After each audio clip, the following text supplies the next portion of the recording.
সুপ্রিয় দর্শক, আসসালামু আলাইকুম। আমার দুধের এই পুডিংটি অসাধারণ খেতে। এই গরমে ঠান্ডা ঠান্ডা পুডিং খেতে কার না ভালো লাগে। সবার তো আমার এই রেসিপিটি যদি ভালো লেগে থাকে আপনার ফ্রেন্ডস এবং ফ্যামিলির সাথে শেয়ার করবেন এবং আমার চ্যানেলটিকে সাবস্ক্রাইব করবেন। ধন্যবাদ। চলে যাচ্ছি। শুরুতে আমি 2টা পাকা আম নিয়েছি। নিয়ে আমি এটার রসটুকু নিয়ে বের করে নিয়েছি এবং কি চেলে নিয়েছি। অবশ্যই ছেঁকে নিতে হবে।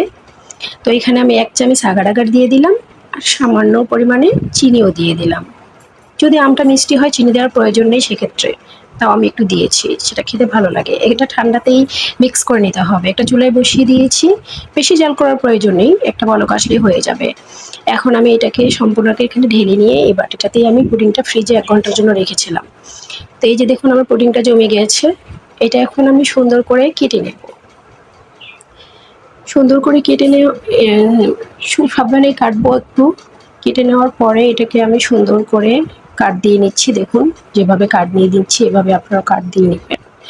তো এই যে কাটা হয়ে গেছে, এদিকে দুধটাও আমি সেমভাবে স্বাদমতো চিনি দিয়েছি, 1 চামচ আগার আগার দিয়েছি। আগে থেকে দুধটা জাল করে রেখেছিলাম ঘন করে, তারপরে ঠান্ডা করে এটা মিক্স করতে হবে কিন্তু, নাহলে কিন্তু দলা পেকে যাবে আগার আগারটা। এটাকে আমি একটা বলক পর্যন্ত জাল দিয়ে এই আমের মিশ্রণে এই আমের স্লাইসগুলোর উপরে দিয়ে দিলাম দুধটা। এটা 1 ঘন্টার জন্য আমি ফ্রিজে রেখে দেবো। 1 ঘন্টা পরে এই যে দেখুন জমে গিয়েছে। এখন আমি এটাকে সুন্দর করে কেটে নেব। একেবারে পারফেক্ট এবং অনেক মজার হয় এটা। পাইলে আপনারাও বাসায় ট্রাই করতে পারেন। তো ধন্যবাদ। আমার চ্যানেলটিকে সাবস্ক্রাইব করে আমার পাশে থাকবেন। পাশে থাকা বেল আইকনটি বাজিয়ে দিবেন পরবর্তীতে এমন সুন্দর সুন্দর ভিডিও পাওয়ার জন্য।